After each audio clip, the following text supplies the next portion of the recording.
নমস্কার, কেমন আছো সবাই? আশা করছি সকলেই ভালো আছো।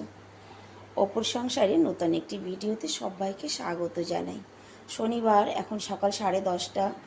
ঘরের সমস্ত কাজ হয়ে গেছে। দিদি এসেছিল, কাজ করে চলে গেছে। আমারও স্নান দান, রান্নাও বলতে পারো খানিকটা কমপ্লিট। তবে একটা রান্না বাকি আছে, সেটাই এখন রান্না করব। তার আগে দেখাই যে আজকে কি আমি রান্না করেছি। এখানে আছে কষি ভাজা ডিম দিয়ে, সকালে ব্রেকফাস্টের জন্য বানানো হয়েছিল ভেন্ডি ভাজা আর রুটি। এখানে আছে আলু ভাজা, আর একেবারে নিচে যেটা আছে সেটা হচ্ছে ডাল, মুসুরির ডাল করেছি। আর আমি এখন যেটা করব সেটা হচ্ছে এই যে চিংড়ি মাছ। গতকাল লাউ শাক মানে রান্না করেছিলাম, ভেজেছিলাম। তার থেকে কয়েকটা পাতা আমি ওর বাপিকে বলেছিলাম রেখে দাও, যে লাউ পাতায় চিংড়ি মাছ ভাপা করব। তো আমি এখন সেটাই করব। আর এই দিকটা বসিয়ে দিয়েছি আমি ভাত। তো এর জন্য আমি যা যা নেব সেটাই তোমাদেরকে বলি। তো এখানে দেখো আমি নিয়ে নিয়েছি কালা সর্ষে, সাদা সর্ষে আর একটুখানি পোস্ত, কয়েকটা কাঁচা লঙ্কা। এটার একটা পেস্ট বানিয়ে নেব। আর এদিকটায় আমি মাছটাকে হলুদ আর নুন দিয়ে আগে মেখে নিই, তারপরে পেস্টটা বানিয়ে নেব।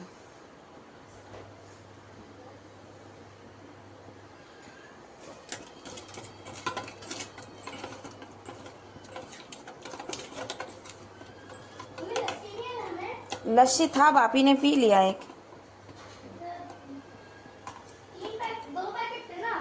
3 প্যাকেট थे। আর এদিকে আমি পাতাগুলো ধুয়ে নিয়েছি।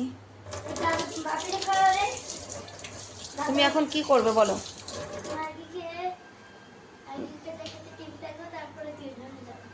ম্যাগি খেতে খেতে টিভি দেখবে, তারপর টিউশন যাবে। এখন ম্যাগি খাবে, ম্যাগিটাও বানিয়ে দেব। মশলাটা করে নিয়েছি। অল্প একটু মশলা তো মিক্সিতে করা বড় ঝামেলা হয়ে যায়। ভালো করে এটাকে এবার তেল ঠিক দিয়ে মেখে নিতে হবে।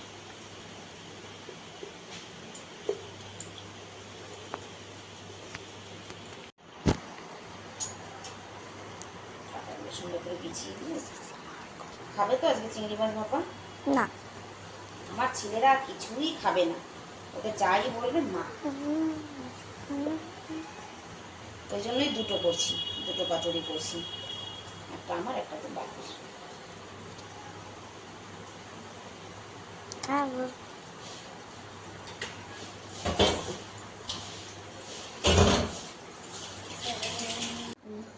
সাজিয়ে দিয়েছি, বেঁধে তো দিইনি, কি হবে জানি না। খুলে যাবে দেখতে। হ্যাঁ, একদম ধিমি আঁচ করে বসিয়ে ঢেকে দিতে হবে। কি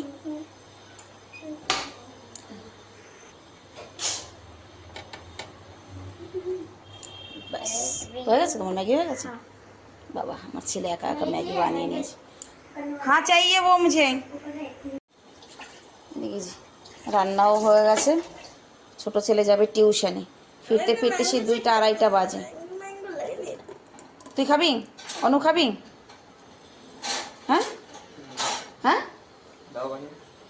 यहीं से इसी में से दे दूँ? नहीं, ওকে বানিয়ে দিচ্ছি আমি। 1:30 বাজে, ছোট ছেলে টিউশন চলে গেছে, বড় ছেলে ঘরে রয়েছে। আমি আজকে দুপুরবেলা কিন্তু পার্কে এসেছি। অন্যান্য দিন বিকালে আসি, তবে আজকে বিকালবেলা অন্য জায়গায় যাওয়ার আছে, সেই জন্য কিন্তু আজকে দুপুরবেলা পার্কে এসেছি। শান্ত হয়ে বসে রয়েছে সব। এত রাগ কেন রে? হ্যাঁ, এত রাগ কেন? ও বাবা, ওই তো মারামারি করার জন্য বিজি। ও আগে চলো, আগে চলো।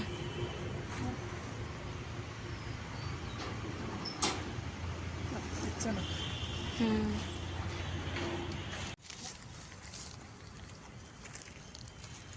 এই যে একজন গরমে সব গাছের মধ্যে গিয়ে গিয়ে বসেছে। আসো, ওই যে একজন বসে আছে, ওর গরজ নেই মনে হচ্ছে। ছাওয়া জায়গায় আসুন, অসম্ভব রোদের তেজ।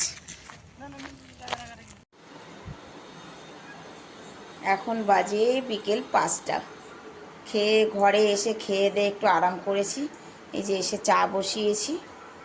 আর পিঙ্কু রানীকে নিচে নেমে মানে আমি, আমার সঙ্গে আসেনি, ওর বাপি নামিয়ে নিয়ে এসেছে। কি রে পিঙ্কু? পিঙ্কু রানী ফরফরানি ফড়িং ভাজা খায়। খাও খাও, ভীষণ ঝগড়া শিখেছে পিঙ্কু, জানো তো। আমরা কিছু বললে পরে ও তার উত্তর দেয় গুড়গুড় গুড়গুড় গুড়গুড় করে। কি খাও তুমি পিঙ্কু? ও টি, খাও খাও। ছেলেদের জন্য একটু দুধ পাস্তা বানিয়েছি, দাদাভাইকেও দেবো। ছাদে যেতে হবে। জামা কাপড়গুলো তুলেছো? জামা কাপড় তুলতে হবে, গাছে জল দিতে হবে। এদিকে ঘড়ির কাঁটা দেখো 6টা বেজে গেছে। क्या हुआ? না না, মুছে দিয়েছি। ছাদে এলাম, জামা কাপড় তুলবো, গাছে জল দেব।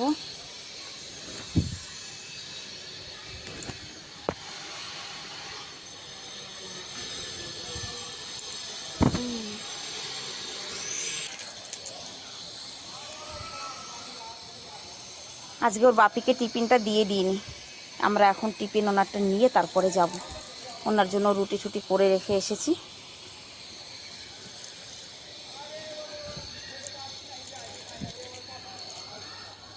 গাছে জল দিইনি। বৌদিদের বাড়ির থেকে এনে লাগানো বীজ জ্বালিয়েছে। দেখো এই যে আমার বরবটি গাছ হয়েছে, এই যে শুধু বরবটি গাছই হয়েছে, আর কোনো বীজ এখনো জ্বালায়নি।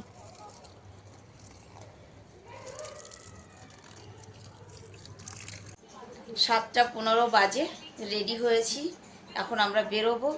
বড় ছেলেকে বললাম অনেকবার, কিন্তু বড় ছেলে যাওয়ার জন্য রেডি হয়নি। আমি আর আমার ছোট ছেলে যাব। আর পিঙ্কু রানীকে কোলে নিয়েছি। পিঙ্কুকে তো নিয়ে যাব না, ওকে রেখে যাব, তাই না পিঙ্কু? তুমি ঘরে থাকবে, মাম্মা যাবে না? চলো তুমি ঘরে থাকো, বাপির খাবার নিয়ে যাব। বাপিকে খাবারটা দিয়ে তারপরে আমরা ক্লাবে যাব। ক্লাবে অনুষ্ঠান আছে, সেখানে যাব, তোমাদেরকেও নিয়ে যাব। তো চলো বেরোই। এই সময় রাস্তায় প্রচণ্ড ভিড় হবে, যেতে অনেকটা টাইম লেগে যাবে। চলে, পিঙ্কুও যাবে, পিঙ্কুও যাবে, পিঙ্কু পিঙ্কু। ঘর থেকে বেরিয়েছি, রাস্তায় এত ভিড় ছিল যে পৌঁছাতে পৌঁছাতে 8টা বেজে গেছে।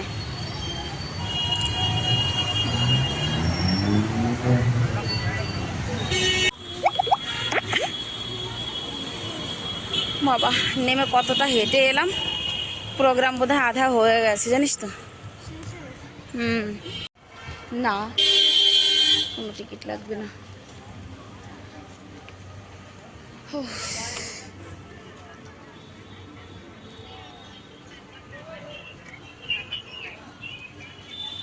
आंटी कोথায়?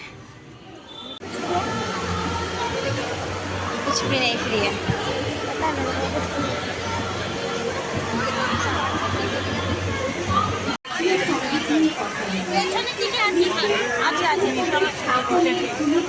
আমি মন্দিরতে এসে আর পাঠ হয়ে গেছে না, বাচ্চার নাচ হবে, নাটক হবে। আগে তো ড্রয়িং ছিল, ছিল তো, হ্যাঁ বলেছিল তো, আমি আসতে দেরি হয়ে গেছি। 4টে থেকে ড্রয়িং ছিল।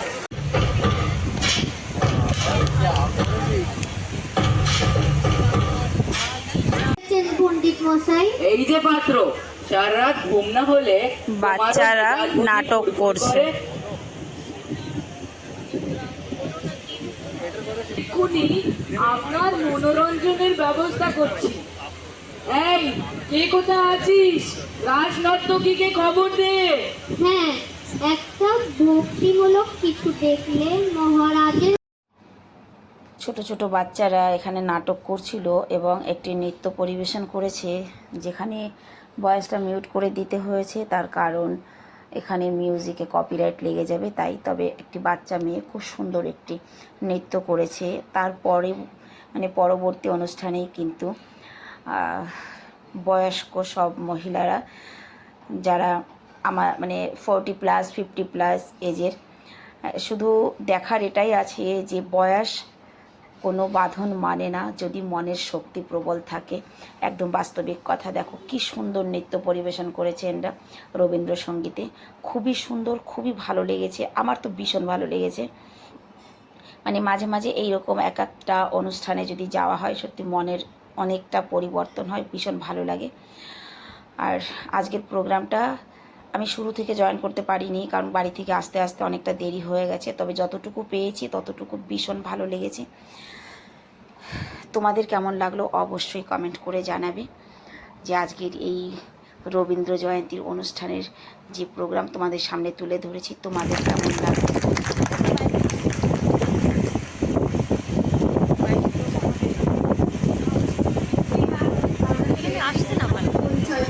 ভালো আসছে এবং অন্বেষা চক্রবর্তী। এবার আমি ডেকে নেব যারা